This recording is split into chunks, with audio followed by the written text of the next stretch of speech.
All right, so this is the drive up to Lamnammoon's gym in Ubon, Ratchathani. Kevin and I struggle a little bit between there's an Ubon and an Udon, so it's a B, Ubon, where Lamnammoon's gym is. And Lamnammoon actually, right now, as of filming, has spent a couple of years teaching in Singapore. He's at a gym that's FAMA, and it's mostly, you know, like after work business type people. It's not fighters. But he's been working there for a couple of years. His contract is up at the end of this year, so he'll look at it for next year. But he comes back maybe 2 or 3 times a year, and he comes to his gym. And when the opportunity to go train with Lamnammoon came up, it was like, we just get in the car and we go. So Kevin and I live in Pattaya, which means this is a 10-hour drive for us to get up here to film with Lamnammoon, but absolutely worth it. He's absolutely wonderful, and as part of the treat of coming up to see him is we bring Karahat with us, so Karahat and Lamnammoon get to reconnect and hang out whenever we have a chance. Very, very rare chance to come see Lamnammoon all the way here in Ubon. So he has one of the coolest Chaya, which is the alias nickname that they give to fighters. He was Kun Khao Wet Dan. So Kun Khao is like Mr. Knee, and then Wet Dan is Vampire. So he's Mr. Vampire Knee, which is a very, very cool name. And he said actually that he's not sure where that nickname came from. Maybe it's because he's tall. He's like 5'9", which is like 175 centimeters. But maybe it was like kind of the way that he looked. But honestly, when you watch his fights, he drains the life out of his opponents when he's kneeing them. And I think that's why the Mr. Vampire Knee name is so nice for him. He is multiple Lumpini champion. He's 115, 126, and 2 times 130-pound Lumpini champion. He was about 20 years old the first time he became champion at 115, and then at 126 he was 23, 130 the first time he was 24, and then again when he was 26. So he actually like went up in weight pretty rapidly between 20 and 24 years old.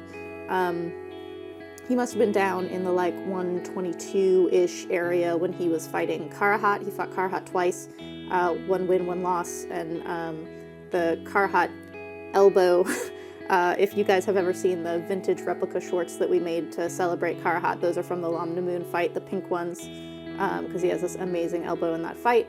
But Lamnammoon, when he talks about his fights with Karahat, he says that one of the fights he was young and dumb and he didn't understand anything, and then he got better. And I think that because Karahat's so small, I think that his fight against Karahat, his loss against Karahat, was really this kind of fight that stuck with him for a really long time. But he fought so many amazing fighters. You should go look up his record. You should go look up his fights on YouTube. He's very fun to watch. And he really, really is Muay Thai. He's got this beautiful angling of his knees, and he's very relentless. And he just has this kind of like perfect illustration of golden age Muay Thai that I really, really enjoy. I really like Lamnammoon as a fighter, and I also really, really enjoy him as a person. He's really lovely. So hopefully you guys get to see as much of that as possible in watching this long-form training session with him. And he happened to have 2 fighters at his gym when we went up there. One of them was called Lamnammoon, which means that he's named after him a little bit. And then another one is one that I've actually seen on Channel 7 before. His name is Robert, who's named after a Golden Age fighter. Robert is Thai, who he's named after, a femur fighter. And so he has these 2 fighters at his gym that you'll see kind of in the background. They worked with Karahat a little bit while Lamnammoon and I were working. This is his gym. So pretty. That top one says Sumalee, and then underneath this one says Lamnammoon Muay Thai. There's Karahat sitting shotgun.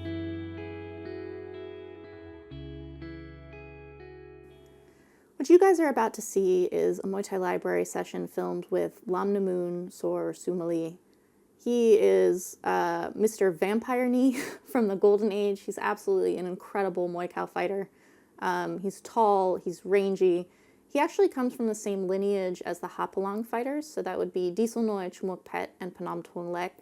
He shared a head trainer, so the head trainer who worked with Dieselnoy then went up into Asan and worked with Lamnammoon when he was young. There's like a 11-year age difference between the two, so he probably was no longer full-time at Hapalung when he started working with Lamnammoon. But Lamnammoon also had the amazing opportunity that Phnom Tuong Lek, near the end of his career, was going up and helping as a clinch partner and trainer with Lamnammoon as he was coming up. So he got to have this kind of like core Muay Khao experience from the greatest Muay Khao who ever were. So he kind of is like a little, I don't know if you could call it like an offshoot, not quite a transplant, but like when the seeds get out a little bit of the Hapalung gym.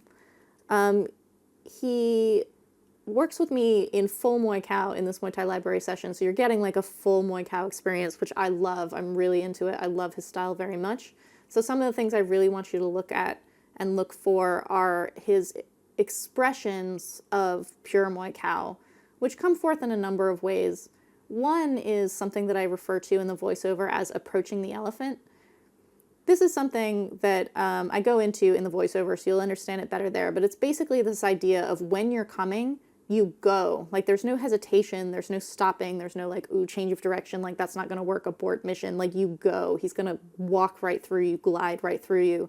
And this is very important for the Muay Khao Dern. Another element that's important for the Muay Khao Dern, which has changed a lot from the golden age to now, is that you can't just walk towards someone and throw knees at them. Muay Khao is not ever just knees. And he has a beautiful way of closing distance and introducing weapons on his way in order to interrupt. He uses defense and offense on his way in order to close that distance. Something that I really struggled with that I think is elementary, but very, very important, not only to Lamnammoon's style, but also to the Muay Khao style that made it so great during the golden age, is where he steps when he's stepping in order to throw his knees. So he makes a big point about stepping outside the opponent's stance, but also not only to their foot, but almost past their foot. This is part of that Dern thing where he's going to go right through you, but it creates a distance closing and a power on the knee as he's stepping out like this for the balance in order to be able to throw that knee with full intention and balance. But also it changes slightly the trajectory of how he throws that knee. So whereas the Hapalung fighters were really throwing up for the most part, he has almost a horizontal knee that comes out this way, and it's because he's stepping past his opponent. So in the same way with a kick, when you step past, you're like throwing that baseball bat through the target, like hacking down the tree. He changes the angle of his knee in order to really just destroy you with his knee as he's stepping over to the side for that. He also pushes your body out of your lane. So he like grabs the steering wheel and rips your car out of your lane to ruin your balance and ruin your power and your trajectory, so that he's kind of spoiling you at the same time that he's throwing these knees, which is absolutely incredible. He has some very nice fakes. He fakes the teep in order to land a knee or close distance, but it's very important anytime that you're going to be using a teep fake, you have to be throwing real teeps too. So we work on teeps with this as well. We do get into clinch, which is really wonderful. The Golden Age clinch and modern clinch are all very different, but something that's really wonderful that I really want you to pay attention to in Lamnammoon's teaching is how he creates this continuity and flow in the way that he's clinching. So he uses the strength of his lower body and actually stepping off of knees. So he'll knee and then step down so that he can create this turn and off balance. But he also has something that I'm referring to as the accordion, which is just this very violent push-pull expansion and contraction while creating space for a knee in order to create maximum damage, maximum off balance, maximum fear and tension in your opponent, while minimizing the risk you take yourself while creating space. Because anytime you create a space, your opponent can use it for knees also. So he just really has this amazing ripping ability in the clinch that I find really wonderful. He also has this really wonderful rhythm that I'll tell you to look out for many times throughout the voiceover, but something I want to say first when you're going into it looking for this, I'm going to refer to it as a diphthong as I'm talking about it in the voiceover, and I think this is actually a really good way of describing it. It's, I don't know if you know music, but in music you kind of like slur notes together in certain timing.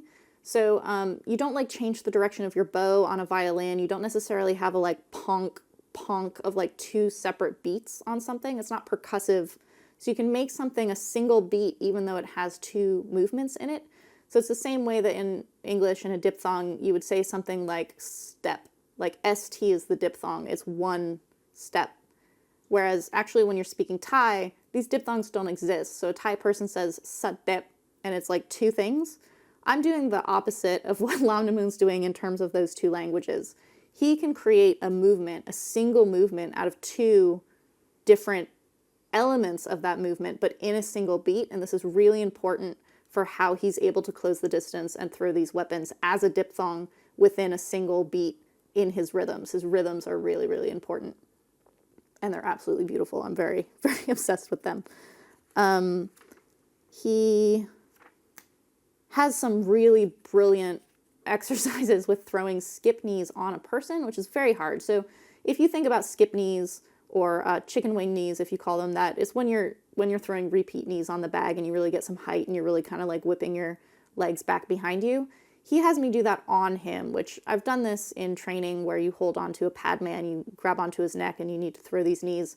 When he makes me do it and he makes these corrections, watch the corrections and watch what he's trying to get out of it, because it's actually very hard to throw that kind of knee on a person, even though you should be throwing it exactly the way that you're throwing it on a bag. And so he works with me on this in order to create that kind of height and relentlessness. But the way that you hang on the neck and the way that you kind of like create little tugs and off balances while you're throwing your knees go into the whole system of what he's teaching with his Muay Khao style, which is that you are constantly interrupting your opponent's jangwat, their rhythms, their flow, their balance. You're constantly interrupting with these little pieces of violence in order to land just absolute chaos violence with your own knees. So many, many things to look for in this session. Pure Muay Khao, beautiful Muay Khao, Mr. Vampire Knee. I'm really, really stoked not only to have met and worked with Lamnammoon. I'm a huge fan. I think his Muay Khao is beautiful and I think that he's a wonderful person, but I'm extra excited to be able to add him into the Muay Thai library and preserve the legacy of his particular Muay Khao style, because he is the vampire forever. Alright, so I'm just warming up by bouncing on the tire, and Lamnammoon and Karahat are chatting while Lamnammoon warms up. You can see he has some tape on his knee. I had talked to him prior to going up and seeing him, and he said that he had a knee problem, and I asked him if he'd ever looked into PRP, which is what we did for Karahat, where they inject stem cells and then platelets from your own blood in order to kind of like kickstart regenerative tendons and things like this. And that's actually what Lamnammoon and Karahat are talking about. Karahat's talking about what a success the treatment was that we were able to do for him. Thank you to you guys from patrons and all of you who help support. You also make this kind of thing possible, taking care of the legends. So because Lamnammoon is in Singapore all the time, he doesn't come back for a long enough period of time to get the treatments. But if he comes back next year after his contract changes or ends and he has time in Thailand, we'd like to look at getting the treatment for him. It looks like both his knees might need a little bit of work, but being able to keep these legends moving as best as they can, because their movement really is what their entire art form is something that Kevin and I are very interested in doing.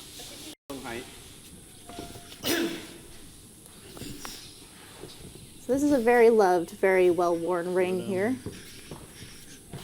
Karahat watching a little bit as well.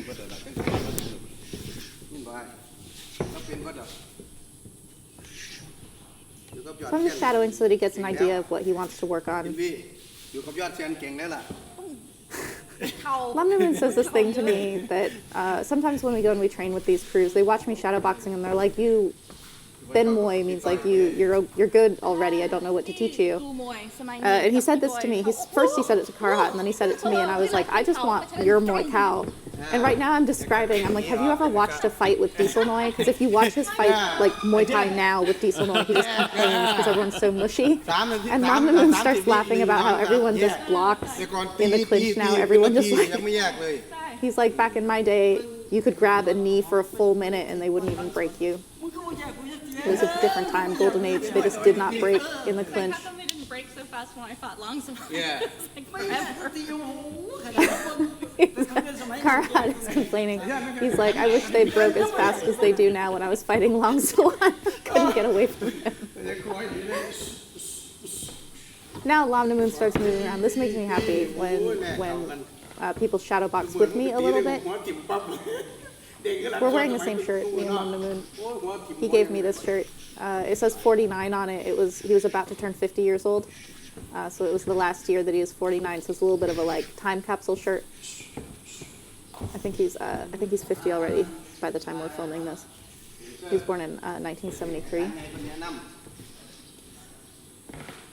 So something that I try to focus on personally, and maybe this is something if you guys go and do privates with legends, slow down when you're shadow boxing. Like it is not a like I have to like rush through this kind of thing. You really just want to be relaxed and focused and like really picturing an opponent in front of you. Something that I noticed when we did a slow motion capture, you'll see it at the very end of this session with Lamnammoon shadow boxing, is you can see that he's seeing something in front of him. He does not have a 1,000-yard stare. He's not looking at the ground in front of him. He is like picturing in front of him an opponent who he's tracking down and kind of moving with.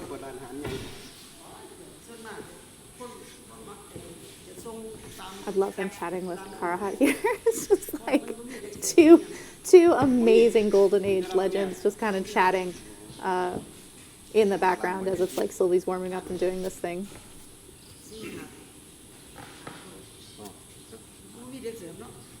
I like how he watches too. Like he gets this posture when he's watching that you can tell he actually is observing things. Like he's not just like, okay, you do your thing while I mess up with time. Like he's actually watching things. He told me to go put my gloves on, and I've been in front of Lamnammoon once before, and he's much bigger than me, as you can see.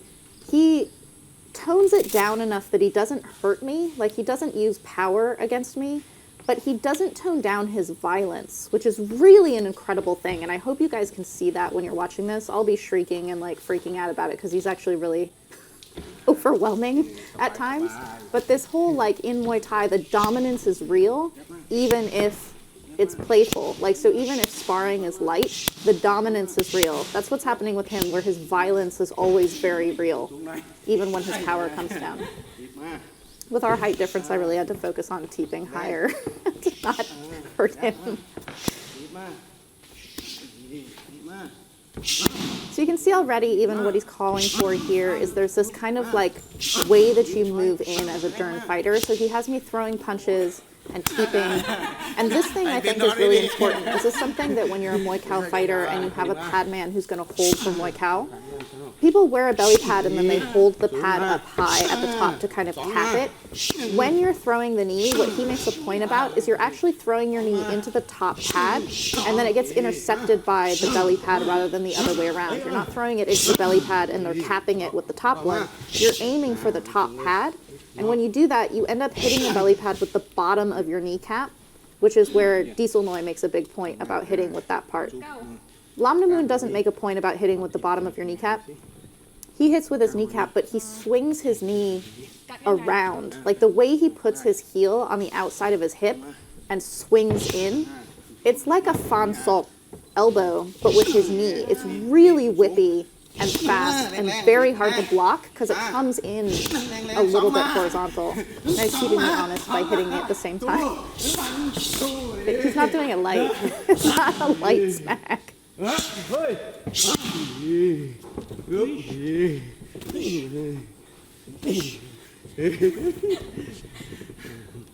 can see his playfulness and how he just like creates an obstacle to test how I'm going to respond to it.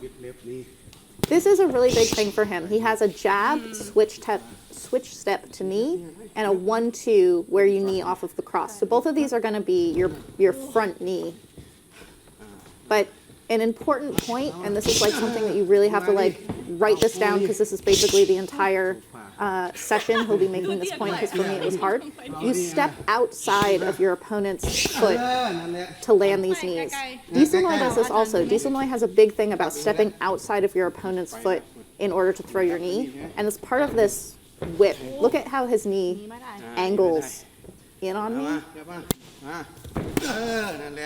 But you'll see when I fail, when I forget or I don't like really cover the distance properly and I step kind of in between his feet, I don't cover the distance properly. Like you have to step past him a little bit outside his foot. So it's for power, but it's also for someone who's trying to get away from you. You're gonna like catch up to them. There's this other one, right? So it's 1, 2, and then you don't have to switch steps so much when you have the cross. You can do that more as like a gliding forward big step. But you want to keep your root up, and you rise up on the toe, not like that. The way he's crouching to throw his knee. Diesel Noi will hit you when you do that. He has the same trainer as Diesel Noi, although he's so much younger. He's like 20 years younger than 11 years younger than Diesel Noi. But he has the same trainer as him. So they both have this like rising on the standing leg that Hapalong Jim was very good at.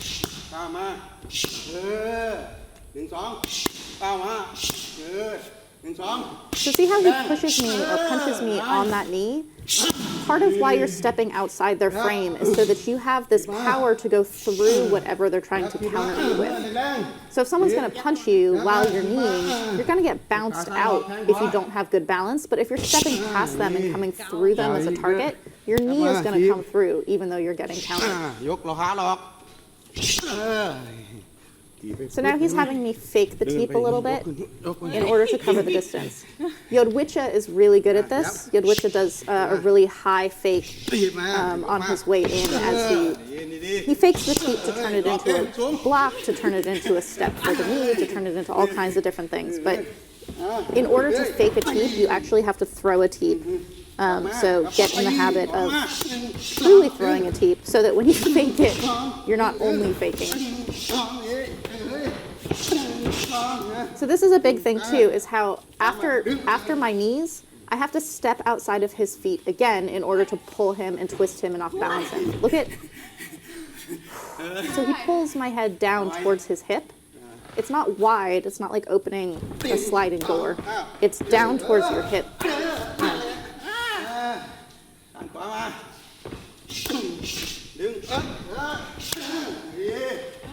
So the way you get the speed on that turn is that you knee, and then as your foot is coming down off of the knee, you're stepping outside of them so that you can do a really deep pivot. Just slow it down first, like do it really slow at first to get the like kind of motion footwork down, and then you speed it up and it becomes so hard to deal with. Like if you're getting ripped around, you're getting kneed and then you get ripped, you can't counter. Like you can't knee them back because you're constantly trying to keep your balance or find your balance.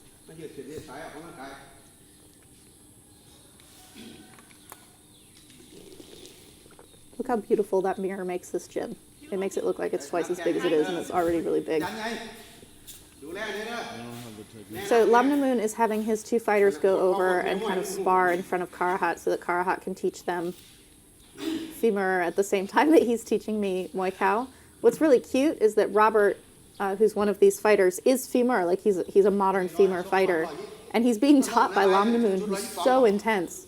So I think it was a little bit of a like drink of cool water for him to have Karahat instructing, because it's his style, in the same way that when I get in front of a Muay Khao fighter teaching me, it feels so good. Lamnammoon's asking if it's okay for his fighters to be training behind us, and I was like, absolutely, like, yes, I would love to have the gym be going. They just can't play music.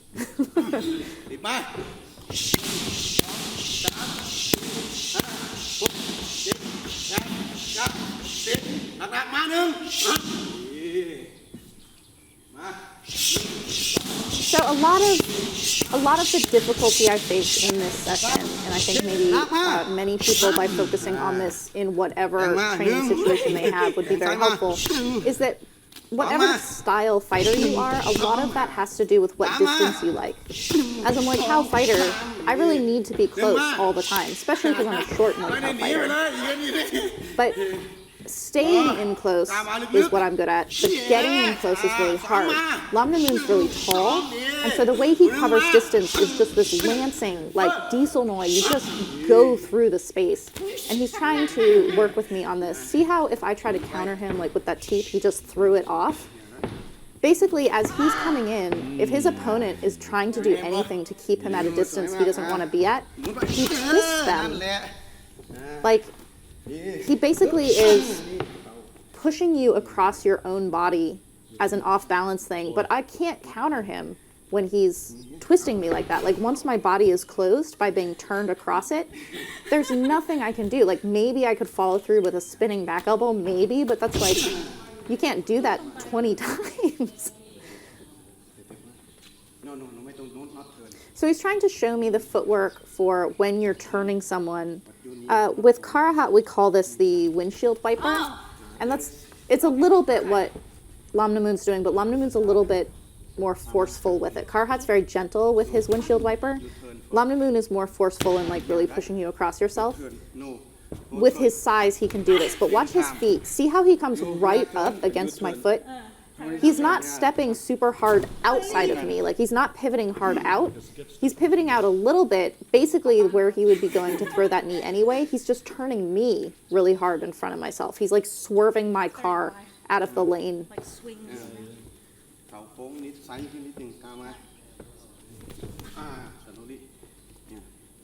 And then when he throws this knee, he's going to start correcting this. When he throws this knee after I've turned his body, this is when he really makes the knee almost horizontal. Crew tack in the Muay Thai Library also steps out on his knees and also swings his knee a lot with the heel way, way up. It's a lot like throwing a kick, but you're throwing a knee. It's very, very hard to block. It's very fast and it's very painful.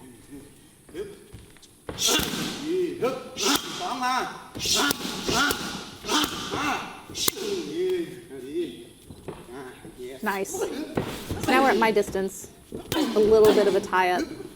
I'm not as violent in the clinch as he is. Like, there are these air bubbles in here where I'm pausing, where he can hit me back, he can move, he can do all kinds of things. So what he's showing me here is how to take out those air bubbles by constantly off-balancing your opponent. Anytime you're not throwing a knee, you're off-balancing your opponent by your own movements and how you're pulling them. So what I was saying before about how you come off of your knee and step to the side of them, that's what he's really drilling with me here. I didn't step close enough to his foot there. I know it because I can feel it. So what I'm saying to him is I'm like, if you think you're too late, I had to think to step to the side of him. It has to become automatic, which is why you have to train it and train it and train it. If you're thinking, there's no timing and intuition to it. Like, thinking while you're fighting is really slow. It has to be very intuitive. That's what training is for. You train something to become tamatat, natural, like automatic. So I'm trying to do his 1-2 knee, and my rhythm on it is not right. Well, so I'm like 1, 2, 3, right? I'm like making it a 3-syllable word. He blurs the second and third syllable. So as he's punching with his cross, he's already coming. His hand is a little bit faster than his foot. They don't come at the same time, but it's so fast. It's like a diphthong, right? So it's like sudare versus stare. Like, he makes that syllable, the diphthong of his cross and his right, they come together. Like bruh, bruh, bruh. Nah, a little bit. Off balance though. So there's a little bit more of a space. If you throw the jab and then do the switch knee, there's a little bit more of a space between those two letters. But when you do the 1-2, your cross and your step need to be He's making fun of modern Muay Khao. It's like the referee will come and save me.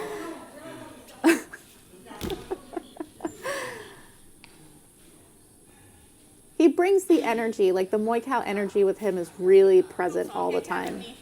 Okay, so Robert is the one wearing the white shirt, and Lamnammoon is the one without a shirt. But they're just doing some sparring. He's very fast. He's so fast. Yeah. He's like, whoop. Lamnammoon is so fast. Like, maybe because he's Mr. Vampire Knee, I think a lot about vampires when I'm around him just because I love the name so much. But it made me think of Dracula when he turns into a bat, how he just is like, whoop, and then the bat flies away. That's what it feels like when Lamnammoon is charging you and you try to do something and then he just bamfs. Like he just is like, whoop, now I'm a bat to the side of you, but then he's, you know, wrecking you with knees at the same time. Something about his energy that I really like that I can feel, even though, you know, it's a training situation, and I'm absolutely sure his opponents could feel when they were in the ring, is his punishment with knees. Like he uses his knees to punish you. So I asked him about this wall of China thing because fighters now use this so much, and he just finished our round making fun of how you can do that now. He basically pins the leg and just goes backwards. So you don't drive forward. That's not how you solve this. He grabs my leg and goes backwards. The reason he grabs my leg is so that I go with him. And then he says you can also push the leg. Back in his day, you weren't allowed to trip like this. In the Golden Age, they changed the rules maybe in the late 90s, early 2000s, so that you could trip. Before, you could only kick the leg out. Nowadays, you can kind of scoop it and you can kind of pin it. You didn't used to be able to pin it. You could only kick. So it wasn't very common. So he's showing me how to time it. Right? So if he's coming with a jumping knee, I can hit his standing leg. He's like, back in my day, you couldn't do that.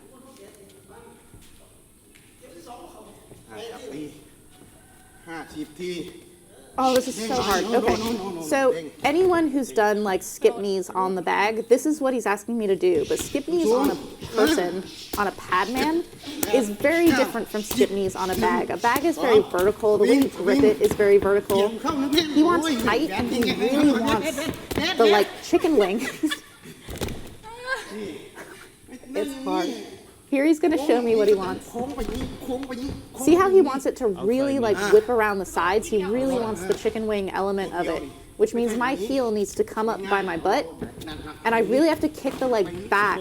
So like while you have the standing leg, the opposite leg is really scooping back in order to create that chicken wing. I associate this with Long Sawan. Like this to me is the Long Sawan knees on the bag because he was the one who first taught me about Golden Age knee fighting. And so the way he really does this, and then I start to see it in his fights, like he really just grabs a person and does chicken wing knees as if he's hitting a bag. I have a hard time for a number of reasons. One is that I'm short, so I get very nervous about the height of my knees. Like they need to actually come up really high, so I'm afraid to jump because I think that I'll miss it. On top of that, see where my head is and where his head is. I'm trying to keep my head away from him. I really should tuck it and basically pin it against him, but this is very intimate and like uncomfortable. So I don't know what to do with my head. Don't know what to do with my hands kind of thing. Keep your head down, like just tuck your head down. And he corrected me a second ago. He made my stance wider. But these are significantly better than they were before. I should even maybe just put my head on my own hand. I can't go high. Yeah, but it's strong. It's tiring for him too. If your pad man is allowing you to do these knees, it's tiring for them too. My trainer actually won't let me do this with him anymore because it hurts his back. So I have to like get a secondary trainer when I'm doing these knees. He has to like get a younger, more disposable trainer to help me with this. But that's this Muay Khao energy, right? That's this like kind of relentless, you train the energy of Muay Khao. And here I'm asking him how he grips behind the head. I can't see when people show me this, so happily we're filming it, but also on top of this, he's smart enough to like show me a couple of times. The way he cups the back of the head is actually like Phnom Tuon Lek. This makes sense because Phnom Tuon Lek was a training partner for him because of this Hopalong connection. Some people they like. So he shows what different variations do. Somebody like this, but for me here. He says some people grip like this, and he does a little bit of the like wrist lock. For him, it's hand on hand, but it doesn't slip because of the way that he cups down on the head. So the force of his forearms on my shoulders allows him to kind of pull the hands down like this, and so his hands don't slip. If your hands are up like this and you don't have the forearm pressure, your hands will slip easily, but he doesn't lock the wrists, which is what I do. And Phnom Tuon Lek has a similar kind of cut down thing like this.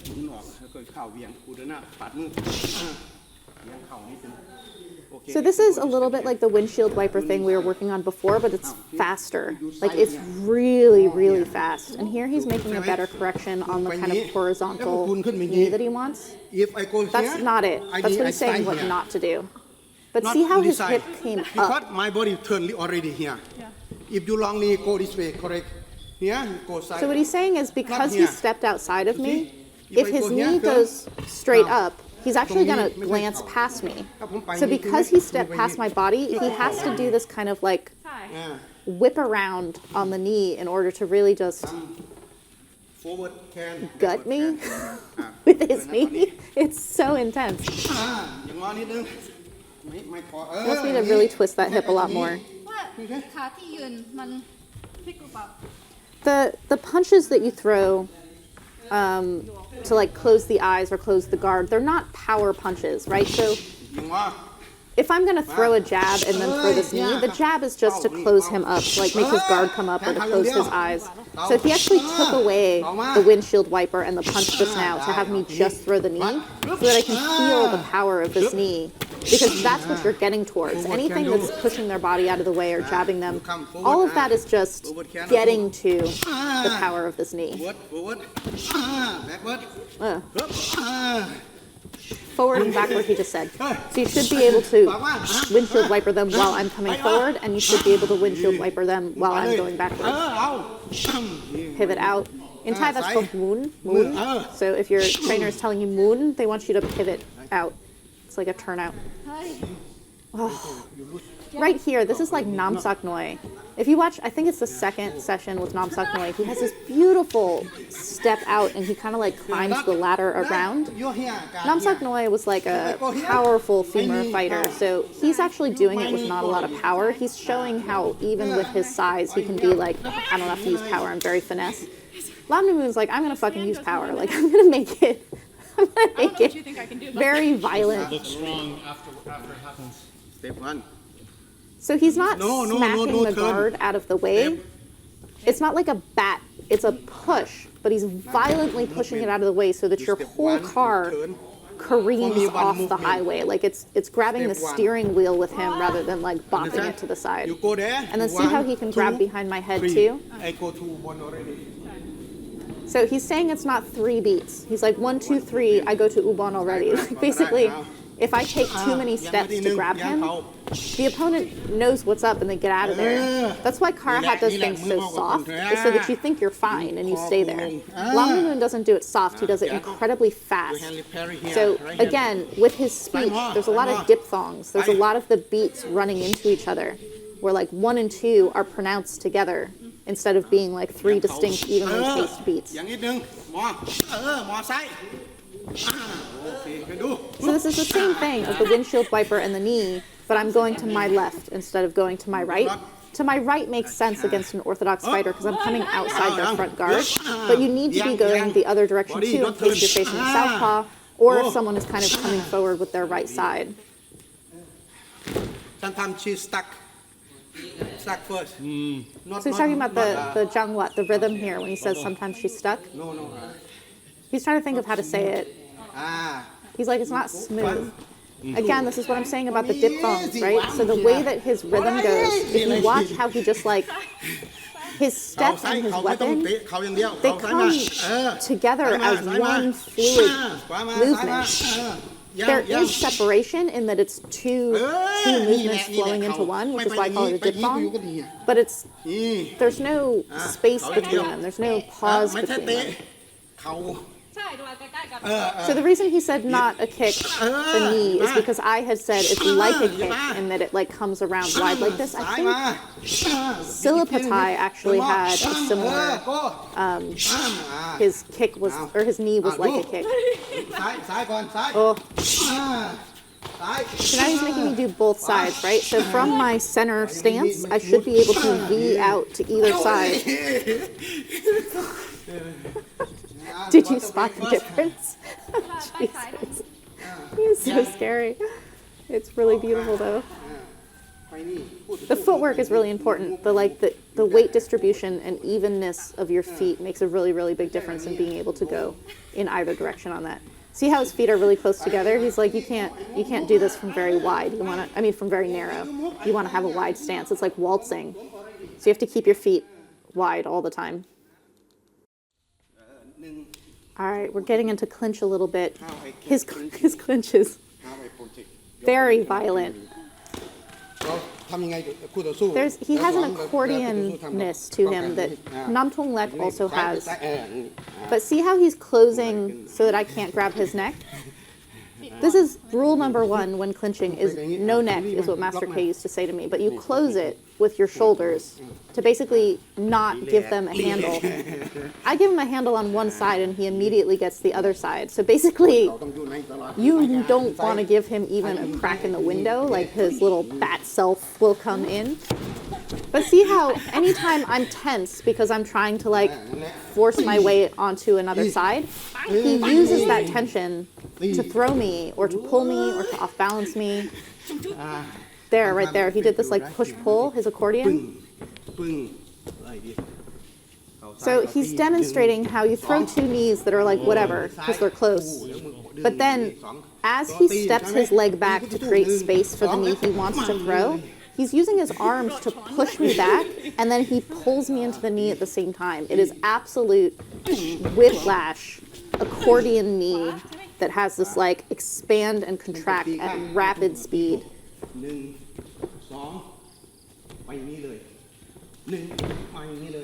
So he's talking about how fast it needs to be. And because anytime you make space for a knee, you've now opened up the same space for your opponent to throw their knee.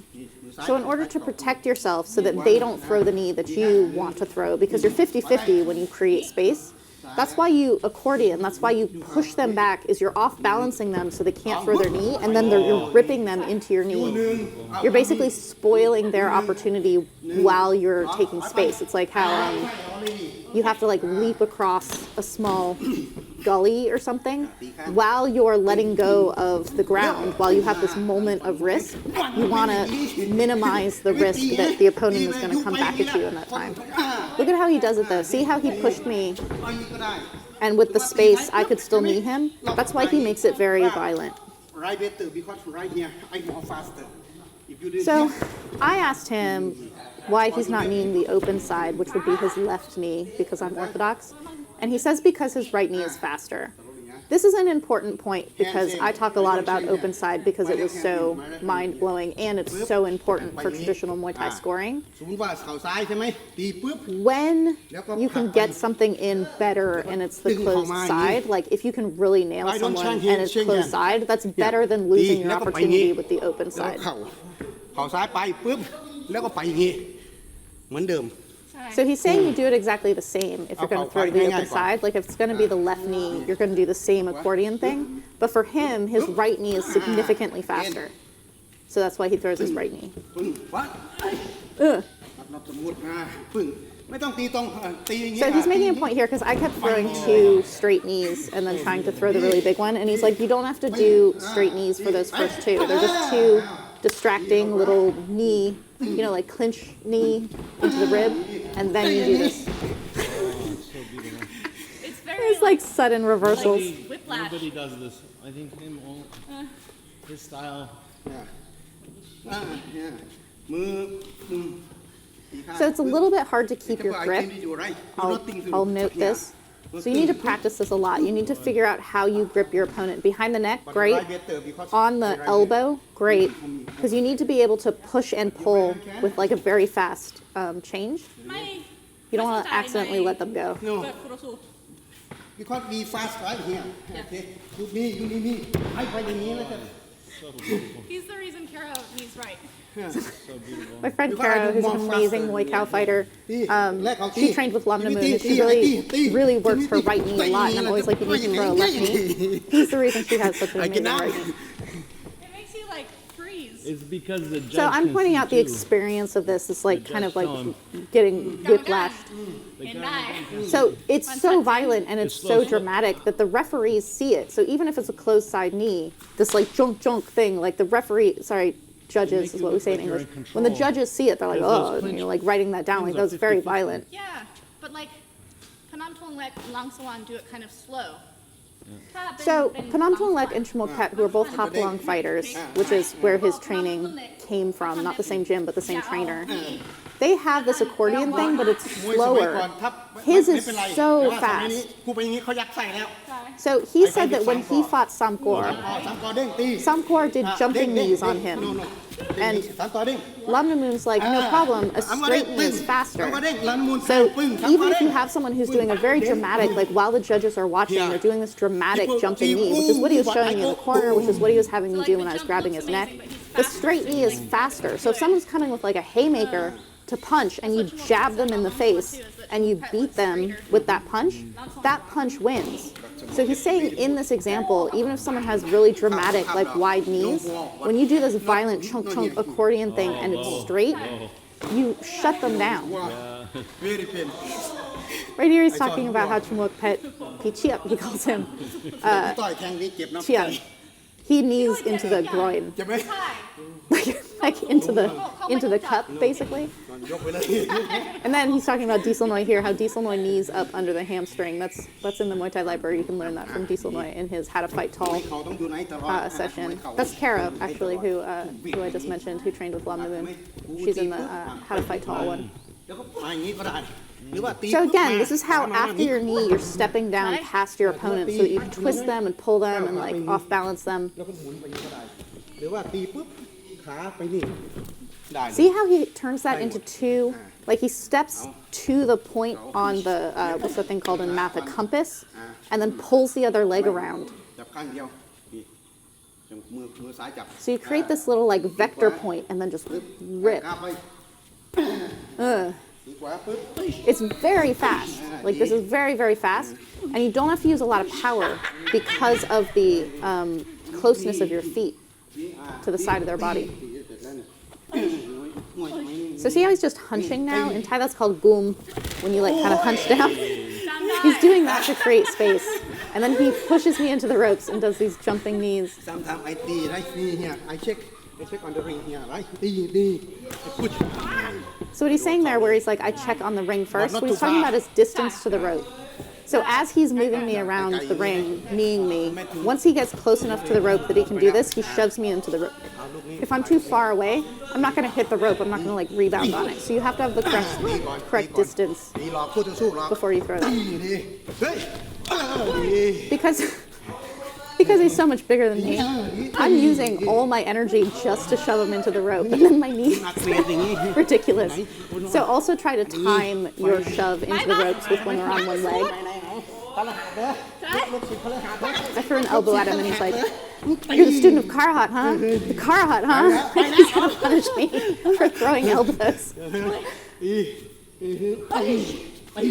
Oh, how relaxed he is. Kevin recently did an interview with me about lots of different topics, but I was talking about how there's a moment in Muay Thai in every fight where you actually have to relent to your opponent in order to make things work so that you're not constantly pushing against each other. He's doing that when he's waiting for me to throw my knees. He's like, I will let you throw that knee so that I can throw something more terrible on the other side. So here again, we're getting back to the teep and then fake the teep into a knee. All of that is very important to cover distance on that fake.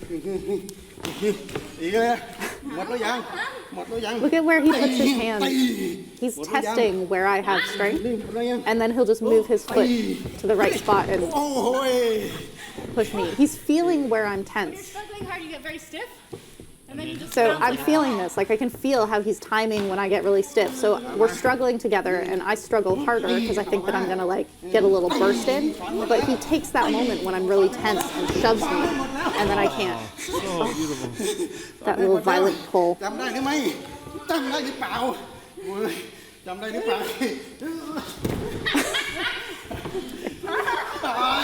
He likes this. So I brought the Muay Khao energy I got right up after being thrown down, and now it like woke him up a little bit. But he puts me in the kill corner. He like tangles me up in all of the equipment, so I can't even do anything. It just kills me. This like creating tension tension thing is golden ace. So I'm feeling Karahat creates tension in his femur sense. Like he creates tension in the opponent, which I've always said is like throwing a blanket over a ghost. Now you can see it.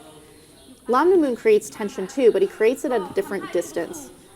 Karahat creates tension here, far away, because he's Muay Khao, or femur.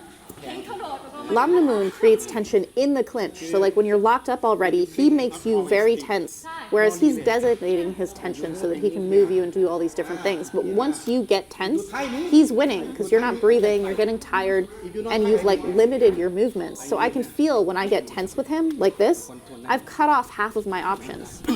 He's designating his tension so that he constantly has options left and right. Okay. But it's at a different distance. He does it at a very, very close range. So like, don't be tense all the time. You have to, when they relax, you relax. When they're tense, you It's tense. that shift of tension. Oh my that God, it's creates, so fast.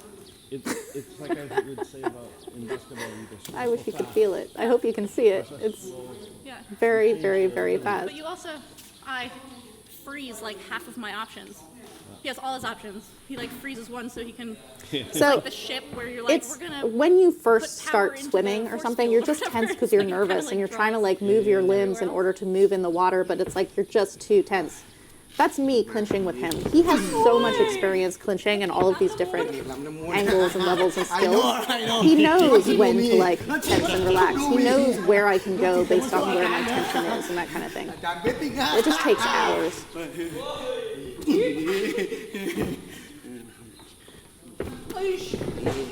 Look at how he closes in.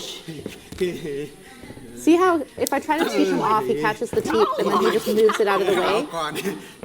When Kevin and I first saw elephants in Thailand for the first time, we were looking at them we were on a hill and we were looking down where they were kind of like hanging out and they were just kind of like swaying as they do. And the guy who was going to take us down to see the elephants was letting us know when you approach an elephant, you have to go. You can't be nervous and like stop going halfway. Like the elephant's gonna sense that you're nervous and it's gonna freak the elephant out and it could attack you. Lamnammoon has this approach the elephant thing where when he's coming, he's coming. Like anything that you do to try to stop him, he's gonna walk past. Here, he brings his knee up and he puts his foot down and then throws the elbow. I'm used to putting the foot down and the elbow at the same time. He doesn't do that. He puts his foot down first and then the elbow comes after for like full balance. But this is also because of the way that he turns. So I'm asking if someone grabs your teep, what do you do? And he just twists his foot out of it. He's like, it's not a problem, Sylvie. But see how he catches it. See how he's not like doing this big like chop thing. He just kind of like his hand is just suddenly like holding it. He keeps everything very tight to his body. You don't want to like bring your limbs out because then people can fake you. Ah, I got that Karahat elbow in. And what does he do? He punishes me with knees because he's Muay Khao. I like how he punishes with knees. Said it again. I like how he punishes with knees. There's a little bit of that accordion. See how he blocks like this too? See how he's closing his neck and keeping his shoulder really tight? That's so that I can't grab his neck.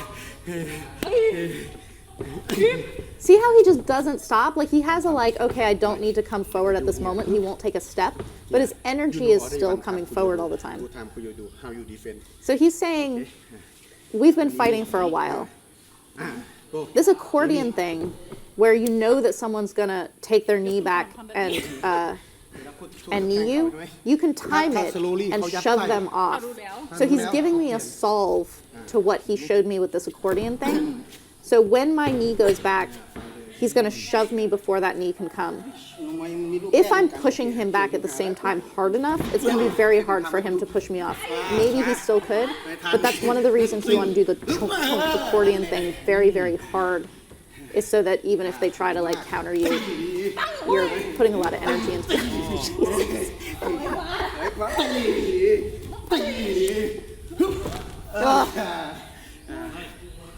Windshield wiper is so fast. His elbow? No, the windshield wiper. Yeah. He doesn't step super far to the side. He moves the He moves opponent's you. body. Yeah. So this is a specification on the windshield wiper. I can feel how he's moving me across my own body rather than him taking a step out. He's not matadoring. Like taking a big step out, that's a matador. He doesn't really do that. He If pushes you move you. to movement 1 2 ไอ้ฮะโก้จังหวะเดียวไม่ต้องเข่านะหมุนไปโนบีบแขน So he just said Duuglas-Ittu. This means one beat, right? So it's not step, step. That's 2 beats. The step and the knee come together. And the reason they can come together, you're basically stepping and kneeing as this like diphthong, and then your hand is pushing them to the side at the same time. That's why it can be Duuglas-Ittu. Hello please how are you ไอ้สุภาพปัดแขนเร็วเร็วกว่านี้เร็วกว่านี้แล้วก็ดึ So ง he told me to do it more violently, and I made a joke about how you don't want to do it politely. He said, you don't politely move someone's arm across the way, you like violently rip them. ไม่ใช่ดึง Here he's making a point about the trajectory. So it's not down, and it's not necessarily over. It's kind of towards like your own opposite shoulder. In the โอ subway. เค example not down ใช่ not go this side ใช่ go this side pull and hand And then see how his opposite Go arm, past. like Nam Sak Noi, is coming around. So he's pulling and bringing this arm around so that he can grab the back of the head. ไม่ใช่จับเฉยๆ If he needs to. for me here See how it's just behind my head? Like he doesn't have to grab it, but he can. Like it's totally there. He just like bonk. เอาดึง Because we're not wearing gloves, I'm grabbing his wrist. You wouldn't do this with gloves on. Instead, you'd make a little hook out of your wrist and kind of ดึงคู่ดึงอย่าง push เดียว it like that. Yeah, I thought the body long. ไม่ไปอย่างนี้เอา So he told me not to push it down, and I was like, I'm short. That's why it's coming down. ดีขึ้น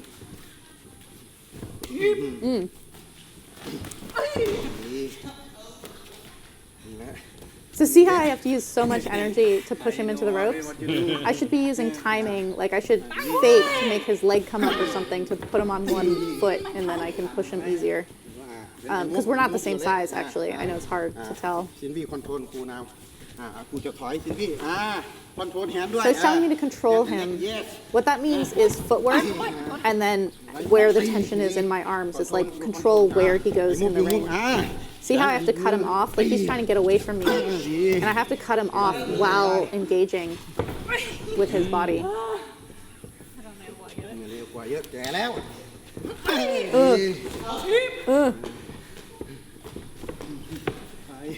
So see how he uses that rise of the leg. So it's like a fake teep, but it could also be a block. It could also just turn into a knee. But the way he stalks forward, like you can see how measured he is.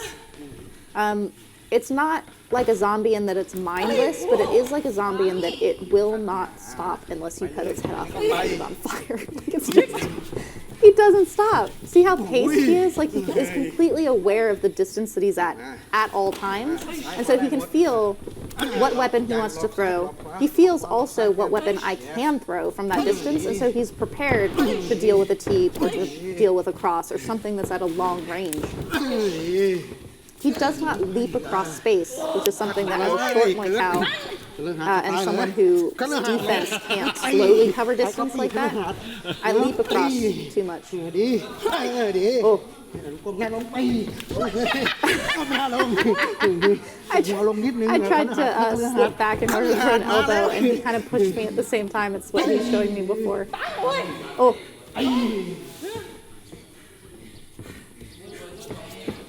See how he even like kind of rocks back and then comes forward? His pace is just beautiful. It's like a car wreck every time. Oh, like a car wreck. Yeah, very much.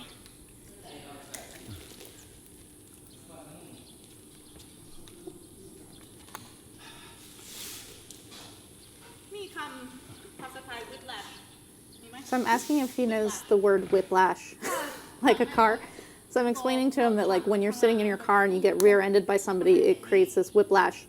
And I'm like, his accordion, like chunk chunk, feels like whiplash. It's like, chunk, chunk. It's like so violent. He's like, yeah. Madam do many times because Sometimes he forgot I can do. So he The says, meantime, he know don't I do it change too your many mind. times because Kutu, sometimes kid. you know that I can do. What he means is your will opponent is going to figure out how to solve whatever it is that you're doing.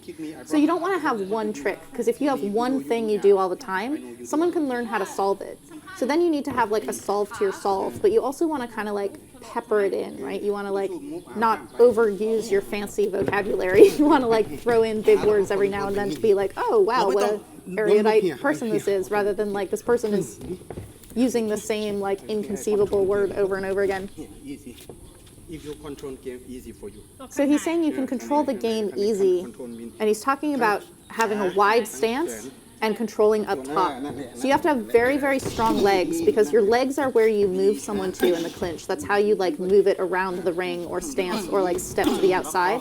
But up top, you have to be very strong because that's how you kind of like shut down the movements and control and turn your opponent. So you have to have very strong legs and very strong arms. And they don't necessarily do the same thing as each other all the time, but they have to work together. Ask him. So we're asking about arm hooks. Diesel Noi is really, really good at arm hooks. He said he used them against people who were Muay Mat. He hated being punched. Diesel Noi gets really mad when he gets punched. You take up or So Lamnammoon's arm hooks are actually really great. They're the same as Diesel Noi's in that he goes behind the elbow because that's where you get the best control. And he kind of rips you around. But he does this thing with his shoulder that Satan Wong Lek in the Muay Thai Library, he has this great control with his shoulder in the clinch. And Lamnammoon does the same thing. He puts his shoulder up under your chin to kind of break your root. Lock here, not here. He chokes me with his shoulder here. Not only does it break my your head is root, like it's going to take about 20% of my power out just by having my body like this instead of like this. But he's choking me a little bit. Like he can pop his shoulder into my actual like jugular. Lock. Yeah, lock. And here. And then he switches sides. So if I start to struggle on one side and try to get out, he just switches to the other side. Now my head is down, like he's not under my chin. My head is down, but he's still pressing his shoulder into my face to kind of like lock me into this position. So see how he's pushing his shoulder into me? He can go under or he can go here. And Lamnammoon makes this point that if I were the same height, he would go under my neck. Because I'm short, he breaks my rib like crazy when he goes under my throat. But it's the opposite side, so you're pinning here and then you're like pushing. But so whatever the opposite side of where you're hooking the arm, you're pushing that shoulder in. So he says push your weight. What he means is like push my shoulder into him. I create tiny little gaps as I'm doing this that he doesn't do, but it's because I'm getting used to it. But I'm cackling because I'm switching sides. And when you switch sides, he's just like, I don't know where to go. Like he cannot get away from it. And then you just throw, then you just throw these knees. He knows what I'm doing, so he has that trip ready. Okay, example. Right. She tried to take up. Take This up. too. So the same as when I brought my knee back for him to shove me at the same time that I'm trying to create space for that knee. When I start to rip my arm out, like I'm trying to use force to like slip my arm out, he's gonna hold it for a second and then he's gonna let go. It's totally that like tug of war. Someone's pulling on the rope and you let them pull as hard as they can and you resist for a second and then when you let go, they go flying. Feels like a Bugs Bunny cartoon does that or something. It's kind of like pull and then release. But he times it. He feels me really ripping and then he lets me go. ถ้าทีนี้ก้มใช่ไหมก็อยู่นี่ถ้าทีนี้ก้มก็ไปนี่เห็นไหมนี่ก็ขาอยู่นี่ได้หมด So as I'm trying to move, I'm trying to change angles to get away from him. He's following my feet. That's the same thing he was talking about like the feet and the arms have to move together. He just lets go. He just releases me and my Does he shove you too? He shoves me sometimes, but if I'm really pulling, he just lets go. But if I'm close and I'm pulling, he's like. So he can push you a little bit or he can just let you go. It depends on how hard I'm pulling.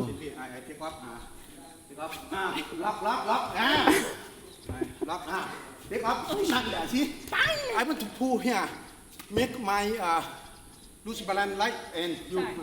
So basically, I'm letting him throw himself into the ropes just by letting go of him. But again, how he was talking about how he pays attention to where he is in the ring, and then when he gets close enough to the ropes, that's when he's going to shove, or that's when he's going to do what. If I let him get close enough to the ropes when he's pulling, and then I let him go, you can immediately launch that knee. Loose balance already. It's like Very hard with your own gloves too, to problem. like It's like your own fault. get that arm out. But we have to มวยมีลูกแก่ลูกกัน ใช่ เขากันมาอย่างนี้ Look, yeah, look, gun. So, แก่มาอย่างนี้ look, เรา look ทำ is actually the classifier for a weapon. So it's like any weapon you can think of, you can call it look. สมัยนี้มีหลาย Yeah means to solve something. So he's like, you have to think of the solution to every weapon. So if someone has a good teep, how do you solve a teep? If someone has a good punch, how do you solve the punch? If someone is good at arm hooking, how do you solve an arm hook? มีบ่อย ล็อกนี้ใช่ไหมไทยใช่ไหม So I'm asking about locking because he's not a lock clincher really. เห็นวิธีเขาขวา But in his era, there were a few. It wasn't as common, but there were a few like long swan locks, cherry มีไท locks. ยตีตี He sees this as no problem, and he actually solves it the way that I solve it. But ใช่ไหมล็อก as a taller fighter, มือไทย he has much more leverage when he's like popping. So basically, when someone's elbow goes past your shoulder in this lock, see how his elbow goes past my shoulder? Now his shoulder is extended. So you go up under someone's shoulder and you push up, and you really want to time this with someone's knee. If they're on one leg, you can He just pins pop the them arm over. really fast. When my left This arm part- goes here, he's just- I noticed Why he you was pin doing it this, like and I'm that? drawing this Pretty out. If I push him, if my arm goes out straight like a long guard, he just traps my hand, and he does it so casually. I'm not even aware. I mean, I'm not sure whether he's aware that he's doing it. He just kind of like, เหนื่อยแล้ว that's mine now. เว้นไทย He just มอง holds นี่ it. แหละ But it's like, so relaxed. it's so relaxed. He's just like, that's mine, and then he comes with his ล็อก left ออก side. นี่ go He's making fun of Muay Thai. You can't just like be tight and walk forward. I don't ไม่ต้อง always เนี่ยไปกินสบาย already เนี่ยไปลึก So I'm trying to control his arms. I'm trying to windshield wiper a little bit. But even when I put my long guard out, he just takes it with his hand trap. And when he traps my hand, he can guide me around. It's like when you grab a little kid's hand and you just start walking, they're going to go where you go. That's what it feels like when he traps my hand. It's like I will just be going where he wants me to go now.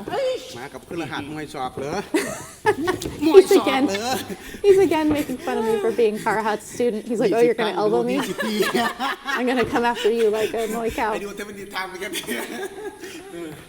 ดี๋ยวนะซิลวี่ไม่สอนนะครูโยสอนไอสอนโดยการกระทำไม่ I don't talk when I teach you how I do He says, I don't talk when I teach you how when I move. So basically, he's going to put the pressure on me, and I'm going to feel how he's doing that, and then I'm going to have to borrow from it. This is something Jisunoi always said when he talks about fighting with Wichinoi. He said that Wichinoi was his crew on the ring, and what this means is that he overwhelmed him and was so much better than him on the ring that he was teaching him all the time, do this, like, this is your weakness, get better at this, without ever saying anything.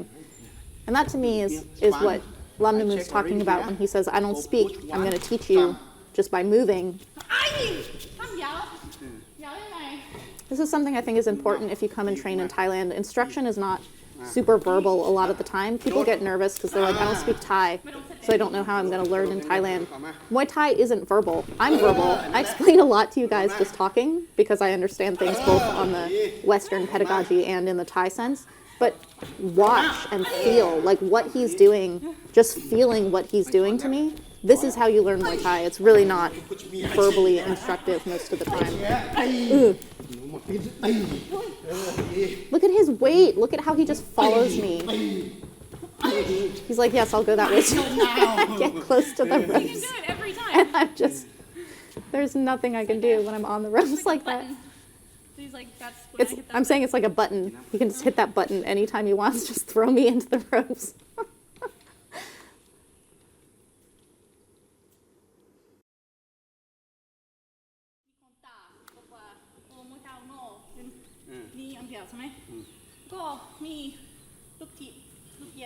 So I'm saying that oftentimes when people hear that I'm Muay Khao, they just immediately start yelling at me about how Muay Khao are stupid because they just like march forward to knee. And so I'm like, you have to have weapons first. How do you do this? Like you personally, Lamnammoon. And it's what he's already been showing me.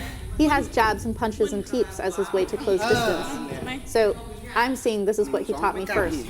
1 2 3 I always See how he steps wide? He's like coming back to this thing he was teaching me before, which is you can't step right in front of yourself. You're not on a train track. You step outside your opponent's stance. Look at his feet. นี่ไปเนี้ยไอ้ not step in here always look here ไปเลยอย่างนี้1 2ไปนี่ไปสักข้าง See how wide he? It's not wide, but like see how nicely even and spaced he keeps his stance all the time. 1 2นี่บอกเลย1 2นี่ไปนี่1 2 Ugh. He steps like right next to, almost past my foot. ปังปังยูปังปังไปอย่างนี้ I love this. He's gonna pass พึ่งดูสิหาย past นอ Kevin ดู on the normal camera. เนี่ยนี่ Do you see how he just glides past? Like seeing him disappear like that, the like POV of actually his opponent. He glides. He's so smooth.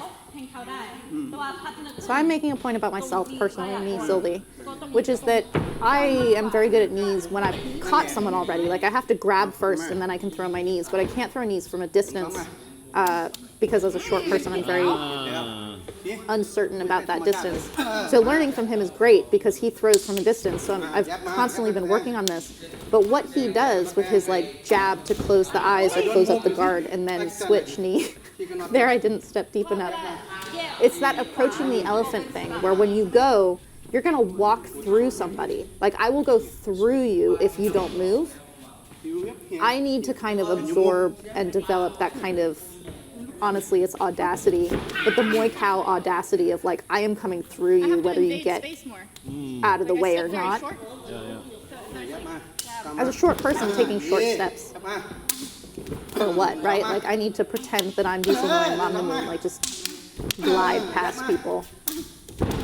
Kevin really likes this. He sees my right hand when I start going like this. ได้ไหม There's a gentleness in Muay Thai that we see often in the hands of these legends or crews, which is when they're doing something that requires power, their hands are still just very delicate and light. You can see the gentleness. And my hand there, as I was throwing that knee, I have this kind of like lightness to it that Kevin's like, I can see that you're feeling that. So if you can feel when you're doing a technique that you have softness, you're advancing. So this point about stepping outside the foot, I'm saying Karahat has this heat-seeking knee that like when he steps outside and you try to pivot out to the side, he can follow you. So that's Lamnammoon stepping at and outside the foot too, is that even if your opponent starts to melt away or tries to get away from you, you're going past them. Like I can't get out of the way fast enough for that.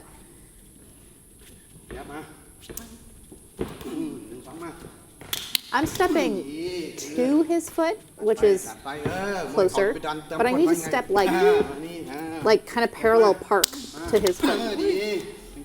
That was better. And then you want to rise up on your toe. You don't want to like boom as you're throwing that knee. Nobody ever turns on me, so it's very hard to throw a spinning back elbow because I'm always the one coming forward, and that's not a weapon that you throw when you're coming forward. So I like playing with it a little bit in my rare chances. So I note this thing, when he does his fake knee, the way he pulls his foot up reminds me again of Satanmoon Lek when he fakes his knee coming up like it's a teep. To me, it's like if you're on a bicycle and you backpedal, like your pedal comes backwards. That's what his foot is doing when he like brings it up so fast. Do you see that wiggle on his fake? He's got a little wiggle on the foot. That's what made me think of it. Bicycle thing? You can like this. So fast. So it's got a little hop to it, but it's not. You're not hopping straight up in the air. For me, when I think about being like backpedaling on a bicycle, the speed with which that fake comes up, that's how I think of it, and it comes up that way. So I don't know, maybe that helps ต่าง you. มาทำไมนี่ รีดตลอด Nope. นะ too far See how he just slides slightly out of the way and I miss him? That's because I stepped towards his foot, but not at his foot. Like if you move here you block right here this is beautiful. This is very Karahat actually. Karahat likes to force you into a certain shape. He forces you to block because then he knows that you only have two options. Lamnammoon's doing that where like if I bring my knee up to protect myself, because I'm on one leg, now he can just rip my arm to the side and I'm only on one foot. So it's going to be much easier to move me. แทงเข้ามาพุทธทอดบล็อกมา So this is really good. When people are kneeing you, blocking with your knee is a great way to stop knees because it gets into the meat of the thigh and it's actually very painful. So me being the person trying to knee and him blocking with his knee, I hurt myself because all the power is coming from my end of it. But he's showing. So I'm blocking his knee, and then he, as the person kneeing, uses coming off of that failed knee to pull to the side.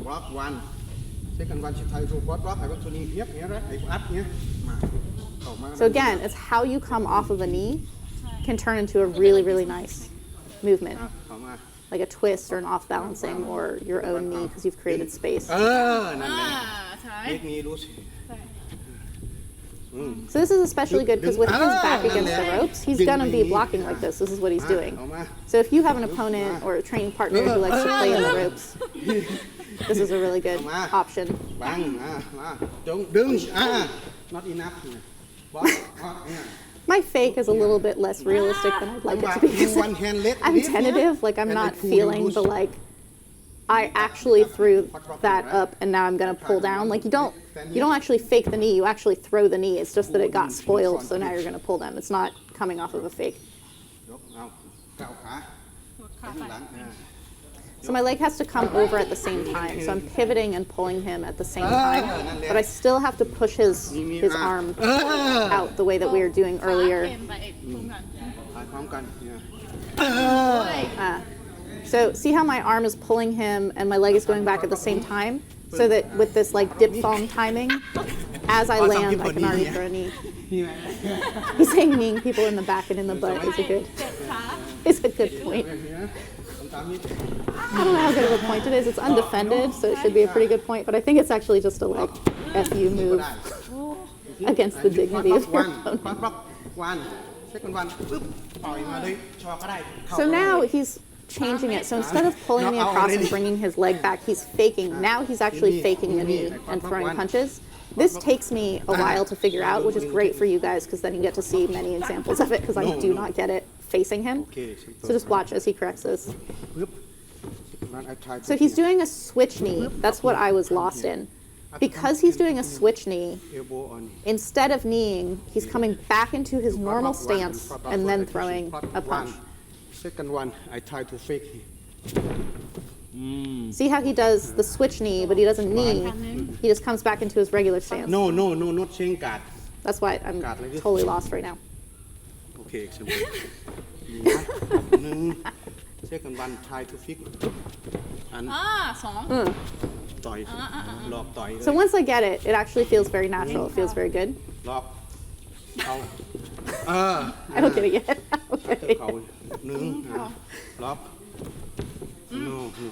No, switch.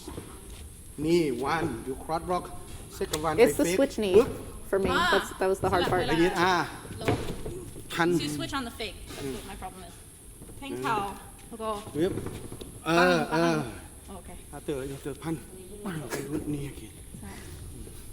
Hang Khao. Yes. There we go.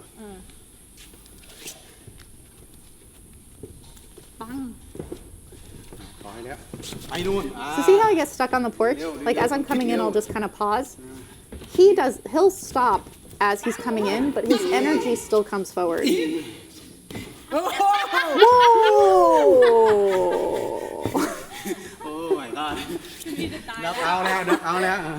I didn't come anywhere near him, but I surprised him for real, and now I'm like, I'm gonna get killed with knees. Like he's just gonna punish me with those knees. He's gonna punish me with knees because I got that in.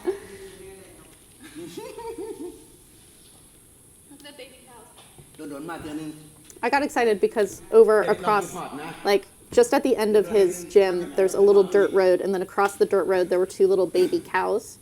They were so cute. They were the size of big dogs. I was very excited about it, but Kevin didn't hear me, so he didn't pan over. So just believe me that there were some very, very cute baby cows over there. This is a san, cows everywhere.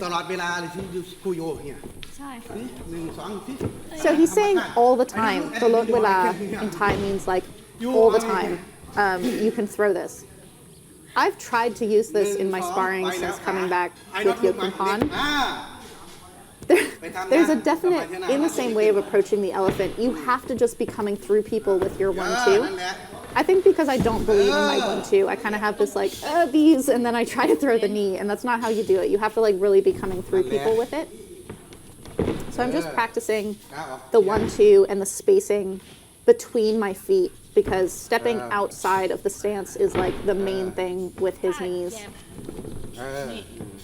And then if you're going to do the switch step, if you're going to do the little gallop, when you gallop, you have to be covering distance a little bit. See how my right foot comes forward on the gallop?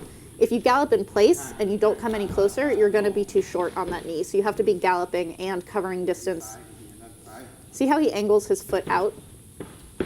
So not only are you stepping outside the opponent's foot, you're angling out a little bit, very similarly to how you would be doing for a kick.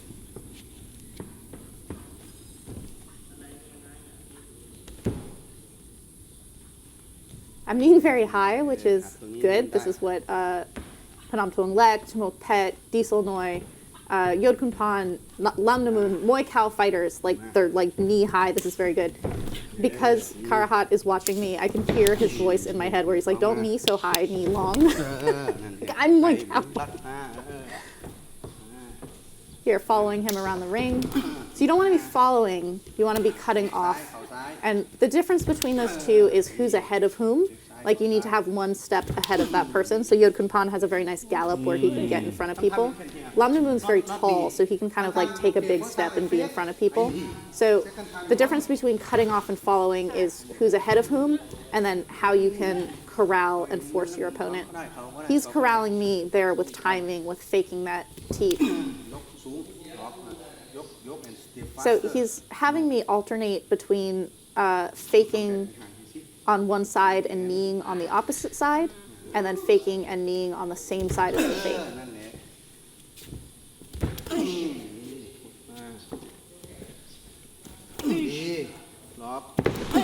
You can see the pace on this has gotten pretty slow. Like this is just kind of like, you know, endurance. You've been doing this for a long time, getting near an hour of consistent work. You keep the energy in terms of like, I'm hurting you every time I hit you, and I definitely want you to feel panicked, like I'm pressuring you, but it doesn't have to be super high power, super high pace. You can keep it kind of slow, but you want the dominance and the energy and the like, fuck you part to remain the same even as you get tired. That's beautiful, right? So watch his feet when he fakes with the teep and comes down, and then his back leg just steps forward. It's like he's just walking into the weapon.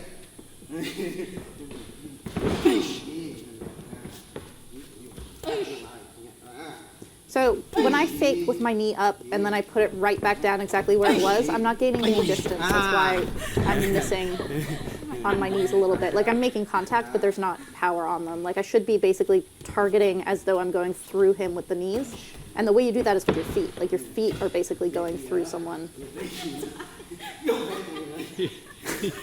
Let me in the kill zone again. It's the killing corner. 2 times he's killed me in that corner. Oh, I love his style. I really, really love his style. I'm so happy to be bringing Lamnammoon to the Muay Thai Library. All right, so we did a little mini informal interview with Lamnammoon, just a little bit about his life and his history and what's going on now. So I'm just going to translate it as it's going. So I'll be talking over it and just kind of giving paraphrasing of what we're talking about. So hopefully I don't talk over too much, and hopefully you can kind of hear him. Something that I want to point out is if you've just watched the session and now you're listening to the interview, the way he talks when he's teaching me and when he's having fun in the ring and he laughs after almost everything he says, versus when he's being interviewed, he speaks very politely. His voice is very quiet. This is like a very Thai, like when Diesel Noi puts on his formal voice because we're interviewing him about something, he'll like talk very quietly and kind of like a little formally. Lamnammoon, in this way, he has this very gentle, sweet, very gentlemanly way of talking as I'm interviewing him right now about his life. Okay. Do you want to do shadow or anything? Oh, very handsome. Not now. Okay. Okay, it's rolling. Okay. อาจารย์มาจากที่ไหน อาจารย์เกิดที่อำนาจเจริญ แต่ก่อนก็เป็นจังหวัดอุบล So he was born in Amnat Charon. Charon is like right next to Ubon, but he grew up in Ubon but was born in 14 Charon. แล้วแล้วก็ชกอายุเท่าไหร่ He was 14 when he first started Muay Thai, which is a little bit late. แล้วก็ชก 1 เดือนไปชก And he Go fought ben at Muay Thai 14, tolot. so he trained for 1 month ไฟ and แรก then he อาจารย์ fought ชก already. ชนะน็อก And I asked him if he was Muay Thai forever, and he said from Go day Rusuk one benแบบ he โอเค won his first fight in second round อาจาร KO ย์เคยอยู่ as a Muay Thai fighter. จริงหรือ อยู่ค่าย And ห้า then พลัง his trainer, ชื่ออะไรนะ ชื่อแดงน้อย when he was 14 years old, was the trainer of Diesel Noi at Hapalong Gym. So he basically comes from this Hapalong lineage, แล้ว even ก็ though he was being ประมาณ trained up in กี่ Ubon. ไฟท์ก่อนที่เข้ากรุงเทพ ประมาณ20 กว่าไฟล์นี่แหละประมาณ20 He fought about 20 ประมาณ times อายุ before he entered 15 into Bangkok. He was 16 เข้ากรุงเท a พแล้ว late teenager, แล้ like วก็มัน 16. ไม่มันต่างยังไง ถ้าชกข้างนอกแล้วก็ I asked him what changed, like what was different between fighting up in the provinces and fighting in เรา Bangkok. เข้ามหาลัยใช่ไหมมันต้องการฟิตซ้อมต้องดีแล้วก็เราต้อง He said that it was much more serious in Bangkok. Like you really had to prepare and solve more things, and you were fighting people who were very strong. So each fight kind of had a lot ชก more ที่กรุงเทพประมาณกี่ปี intention to it. ปี33อาจารย์เลิกตอนอายุ30ก็ประมาณ46 I asked him how many years he fought. จริงหรือ He was 30 years old when he retired, which is kind of ปกติ amazing. He became 14 champion 115 pounds of Lumpini when he was 20. But so from 14 to 30, that's a pretty long career. ปีหนึ่งต่อย5-6 ครั้ง อ๋อใช่แล้วก็ So he's saying in 1 year รู้ he สึก would ตัว only เอง fight like 5 or พัฒ 6 นาขึ้น times ยังไง because he was in ตั้ง Bangkok แต่ already. เข้ากรุงเทพตอนแรกแล้วก็เวลาเลิกเปลี่ยนยังไง I asked how he changed as a fighter between when he first entered Bangkok to as he'd been there for a long time. And he said that he studied a lot of the Yod Muay Khao fighters at the time, and he would watch them and he would try to imitate them and get better.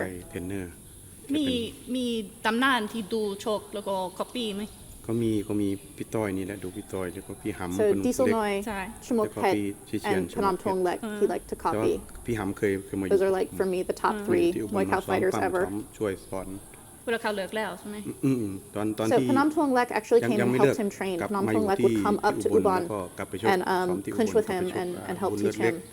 กลับไปชกเรนโบว์2 ไฟท์แกก็เลิก แล้วก็เคยไปที่ฮับพลังไหมเอง เคย So ไป I ค asked รั้ง him หนึ่ if ง he ever went ต to อนนั้น Hapalong เป็น to ยังไง train. เพราะว่า And ซ้อ he ม said ที่ he อุ had บล been แล้วก็ there, ซ้อม but ที่ฮับ he พลัง didn't ไม่เหมือน train กัน there. ใช่ไหม Like he ตอนนั้น literally just ไม่ได้ walked ไป into ซ้อม the เพ empty ราะว่า gym. He didn't จะไป even ชก see the แล้วก็ Hapalong fighters ไปดู training, ค่าย which I've seen in video. โอ้โหตื่นเต้นมาก But แต่ หนักมาก his ใช่ไหม response is ไม่ the way that I would ไม่ได้ respond ดู to ซ้อม seeing เพราะว่า Hapalong, เห็น like เขา just seeing the bags hanging there is what he เย said. อะมาก Just looking at the bags, he was like, oh, this ใช่ is สวย ที่นี่ an ดู amazing ดู gym. คลิปไม่ค่อยไปเองตัวดูคลิปแล้วก็เป็นแบบโอ้นี่เป็นแบบ นั่นเอง เป็น ค่าย I'm saying me too. I'm like, I watched a clip of Hapalong Gym and I was like, oh, this is it. This is like เราก็ตื่นเต้น Mecca for Muay Khao.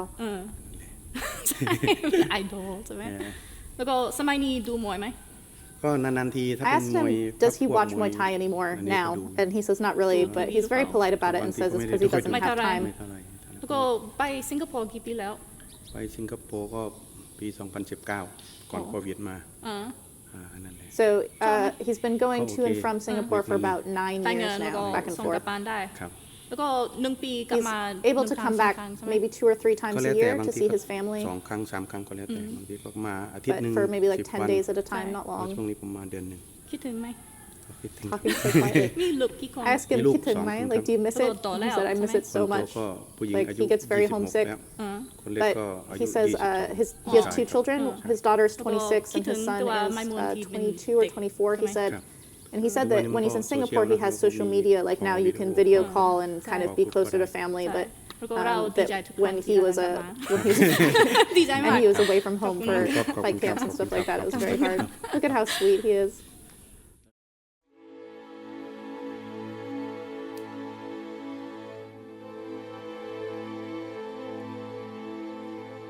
I like kind of seeing him start into his shadow boxing in slow motion because you see the switch turn a little bit. With look at his feet. With fighters from the golden age that we get to film in slow motion, I am watching them not in slow motion. I'm watching them just in real time as we're filming this. It takes like 2 minutes to film, and we get maybe 8 minutes out of it. But I get so obsessed with watching their feet they're like dancers. Like you can see exactly how they balance themselves, how they organize themselves. This rotation of his body on that cross.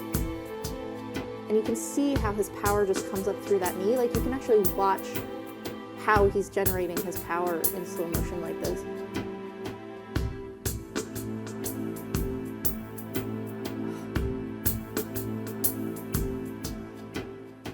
You see how he's kind of like tracking with his eyes, like he's seeing something in front of him while he's shadowboxing. This is so important when fighters from the Golden Age talk about the importance of shadowboxing in their development and in their careers.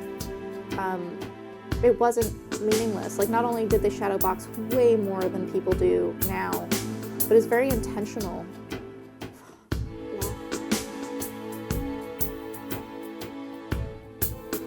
You can see the purpose of that arm whip on that kick.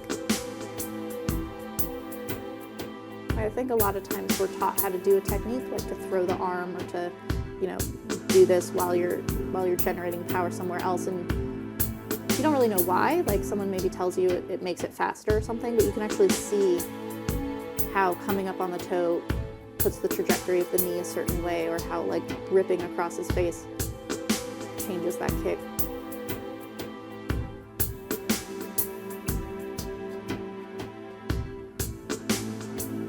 Everything flows. Like when he's coming off of something, he's immediately stepping to something else. It's not fast, but it is very smooth, like continuous.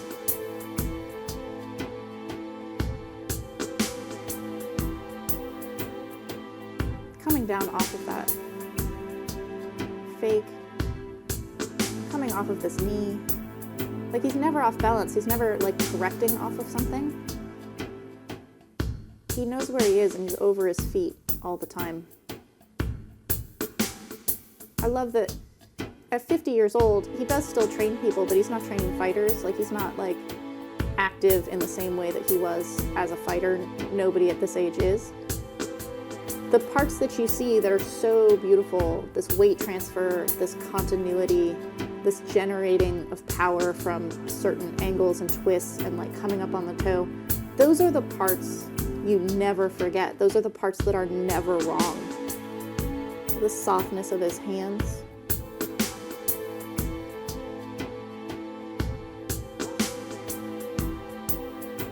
And in his face, you can see how he feels some of those weapons. Like you can feel that knee.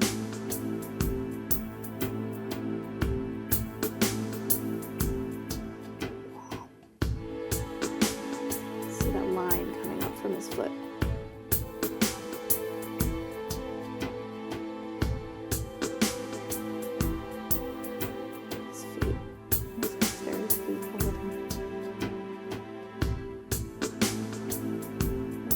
Guard, so gentle. There's no excess tension, like there's no tension where it doesn't need to be.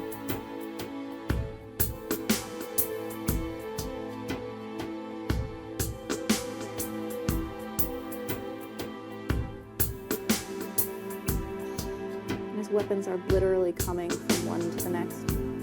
That block to knee to elbow. And his feet do come together at times as he's like bouncing back into place or like starting the next movement. Yodpan Pan does that a lot. His feet come together when he's kind of like bouncing in place to move into something.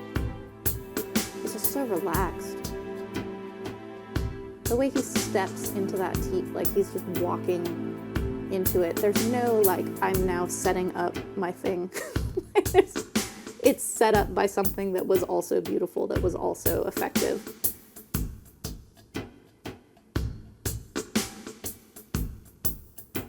I think maybe it's like when you watch fighters of this caliber who have that many years of experience and training, it's like calligraphy. It's like cursive, where everything just kind of like flows to the next thing. And you know the word, you're writing the word script, and so you know how it's all going to go before you lift your pen off. Whereas I think, for me even, I have a lot of experience, but even at my point, I still print. I still have like block letters at times where I'm like lifting my pen even on a single letter. I also love when they transition out of their shadow in slow motion. You really get to see the personality.